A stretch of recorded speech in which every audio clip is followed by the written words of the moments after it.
മഴക്കെടുതിയിൽ നിരവധി ജീവൻ പൊലിഞ്ഞിട്ടും ദുരന്ത പ്രതിരോധ പ്രവർത്തനങ്ങൾക്ക് നേതൃത്വം നൽകാനുള്ള 8 ഡെപ്യൂട്ടി കളക്ടർമാരുടെ തസ്തികയിൽ ആളില്ല.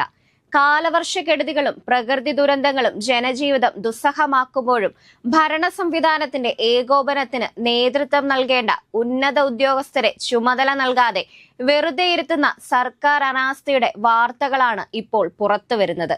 നേരിട്ട് നിയമനം ലഭിച്ച കേരള അഡ്മിനിസ്ട്രേറ്റീവ് സർവീസ് ഉദ്യോഗസ്ഥരെ തസ്തികകൾ ഒഴിഞ്ഞുകിടന്നിട്ടും നിയമിക്കാതെ പുറത്തു നിർത്തുന്ന നടപടിക്കെതിരെ പ്രതിഷേധം ശക്തമാവുകയാണ്. വിവിധ വകുപ്പുകളിലായി ആകെ 13 KAS തസ്തികകളാണ് ഒഴിഞ്ഞുകിടക്കുന്നത്.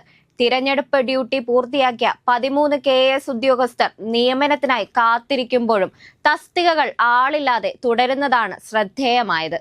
റവന്യൂ മന്ത്രി AP അനിൽകുമാർ അടിയന്തരമായി വിഷയത്തിൽ ഇടപെട്ട് നിയമന നടപടികൾ വേഗത്തിലാക്കണമെന്നാണ് ആവശ്യം.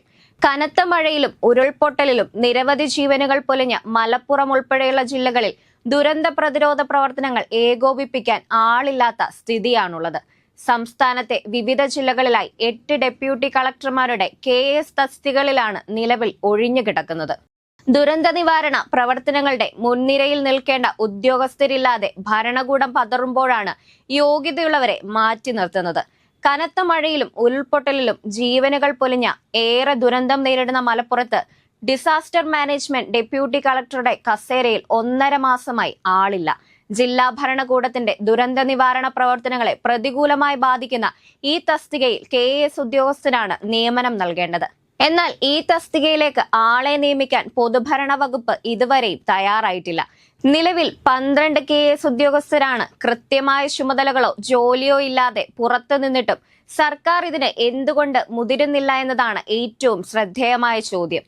കഴിഞ്ഞ നിയമസഭാ തിരഞ്ഞെടുപ്പ് ഡ്യൂട്ടിക്കായി നിയോഗിക്കപ്പെട്ട ഇവരെ ഇലക്ഷൻ നടപടികൾ പൂർത്തിയായ ശേഷം പൊതുഭരണ വകുപ്പിൽ തിരികെ റിപ്പോർട്ട് ചെയ്തെങ്കിലും പുതിയ പോസ്റ്റിംഗ് നൽകാൻ അധികൃതർ തയ്യാറായിട്ടില്ല.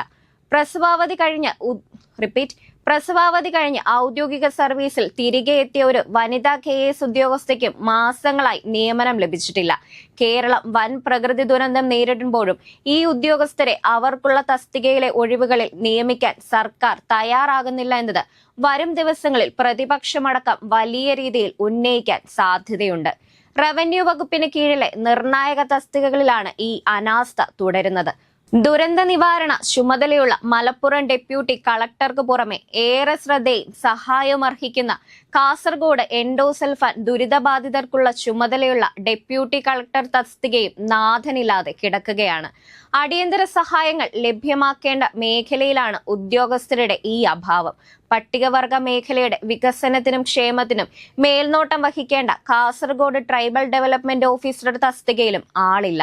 രജിസ്ട്രേഷൻ വകുപ്പിലെ അസിസ്റ്റന്റ് IG, തൃശൂർ സഹകരണ വകുപ്പ് ഡെപ്യൂട്ടി രജിസ്ട്രാർ, തിരുവനന്തപുരം ജില്ലാ ലോട്ടറി ഓഫീസർ എന്നീ സുപ്രധാന KAS തസ്തികകളിലും മാസങ്ങളിലായി ഒഴിവായി കിടക്കുകയാണ്. മറുവശത്ത് തങ്ങളുടെ ന്യായമായ ആവശ്യങ്ങൾക്കും ജോലി സ്ഥിരതയ്ക്കുമായി അധ്യാപക ജോലിക്കായി സെക്രട്ടേറിയറ്റിനു മുന്നിൽ തെരുവിലിറങ്ങി കടുത്ത നിരാഹാര സമരം അനുഷ്ഠിക്കുമ്പോഴും ഭരണ സംവിധാനം നിഷ്ക്രിയത്വം തുടരുകയാണ്. സ്കൂളുകളിൽ പുതിയ അധ്യാപക തസ്തികകൾ നിർണയിക്കുന്നതിലുണ്ടാകുന്ന കാലതാമസമാണ് അധ്യാപക നിയമനങ്ങൾ വൈകാൻ പ്രധാന കാരണം. ഉദ്യോഗാർത്ഥികൾ നിരാഹാരം കിടക്കുമ്പോൾ അധ്യാപക തസ്തിക നിർണയം നടത്താൻ ചുമതലയുള്ള 2 DO തസ്തികകളാണ് ആളില്ലാതെ കിടക്കുന്നത്. തസ്തിക നിർണയം നടത്തി റിപ്പോർട്ട് നൽകേണ്ട ചുമതലയുള്ള കണ്ണൂർ, തളിപ്പറമ്പ്, കോഴിക്കോട്, താമരശ്ശേരി ജില്ലാ വിദ്യാഭ്യാസ ഓഫീസർ തസ്തികകളാണ് ഒഴിഞ്ഞുകിടക്കുന്നത്. KAS ഉദ്യോഗസ്ഥരെ നിയമിക്കേണ്ട ഈ കസേരകൾ ഒഴിച്ചിട്ടിരിക്കുന്നത് കാരണം ആയിരക്കണക്കിന് ഉദ്യോഗാർത്ഥികളുടെ ഭാവി കൂടിയാണ് അനിശ്ചിതത്തിലായിരിക്കുന്നത്. സംസ്ഥാനത്ത് പ്രകൃതി ദുരന്തങ്ങളും ജനകീയ പ്രശ്നങ്ങളും രൂക്ഷമായി തുടരുമ്പോൾ അഡ്മിനിസ്ട്രേറ്റീവ് സർവീസിലേക്ക് തിരഞ്ഞെടുക്കപ്പെട്ട മികവുറ്റ ഉദ്യോഗസ്ഥരെ വീട്ടിലിരുത്തുന്നത് പൊതുജനങ്ങളോടുള്ള വെല്ലുവിളിയാണെന്ന വിമർശനം ശക്തമാണ്. പൊതുഭരണ വകുപ്പിന്റെ ഭാഗത്തു നിന്നുണ്ടാകുന്ന ഈ വീഴ്ച ഭരണം തടസ്സപ്പെടാൻ കാരണമാകുന്നു. ഈ സാഹചര്യത്തിൽ റവന്യൂ മന്ത്രിയും പൊതുഭരണ വകുപ്പും അടിയന്തരമായി ഇടപെടണമെന്നാണ് ഉയർന്നുവരുന്ന ആവശ്യം. വെറുതെ ഇട്ടിരിക്കുന്ന KAS ഉദ്യോഗസ്ഥർക്ക് ഒഴിഞ്ഞുകിടക്കുന്ന ഡെപ്യൂട്ടി കളക്ടർ, DO ഉൾപ്പെടെയുള്ള തസ്തികകളിൽ ഉടനടി നിയമനം നൽകി ദുരന്ത നിവാരണ ഭരണ പ്രവർത്തനങ്ങൾ ഊർജിതമാക്കേണ്ടത് അത്യാവശ്യമാണ്. നിലവിൽ ദുരന്ത നിവാരണ പ്രവർത്തനങ്ങൾ ഏകോപിപ്പിക്കേണ്ട ചുമതലയിലാണ് റവന്യൂ മന്ത്രി AP അനിൽകുമാർ. മഴ മുന്നറിയിപ്പ് നൽകിയതിലെ വീഴ്ചകൾ തുറന്നു സമ്മതിച്ച അദ്ദേഹം കഴിഞ്ഞ സർക്കാരിന്റെ കാലത്ത് പ്രളയം നേരിടാനെടുത്ത നടപടികൾ മാതൃകാപരമാണെങ്കിൽ അത് സ്വീകരിക്കുമെന്നും പറഞ്ഞിട്ടുണ്ട്. ഒരു ഭരണ സംവിധാനത്തിന്റെ കാര്യക്ഷമത ഉദ്യോഗസ്ഥർ കൃത്യസമയത്ത് ചുമതലകൾ നിർവഹിക്കുമ്പോഴാണ് ഉറപ്പാകുന്നത്. എന്നാൽ ഈ സുപ്രധാന തസ്തികകൾ ഒഴിഞ്ഞുകിടക്കുന്നത് ദുരന്ത നിവാരണം, പുനരധിവാസം, വിദ്യാഭ്യാസം, രജിസ്ട്രേഷൻ തുടങ്ങി വിവിധ മേഖലകളിലെ ഭരണ പ്രവർത്തനങ്ങളെ പ്രതികൂലമായി ബാധിക്കുന്നുണ്ടെന്നാണ് വിലയിരുത്തൽ. മഴക്കെടുതി രൂക്ഷമായ സാഹചര്യത്തിൽ ദുരിതാശ്വാസ പ്രവർത്തനങ്ങൾ കാര്യക്ഷമമായി മുന്നോട്ട് കൊണ്ടുപോകാൻ ഒഴിവുള്ള തസ്തികകളിൽ അടിയന്തര നിയമനം നടത്തണമെന്ന ആവശ്യം ശക്തമാകുകയാണ്.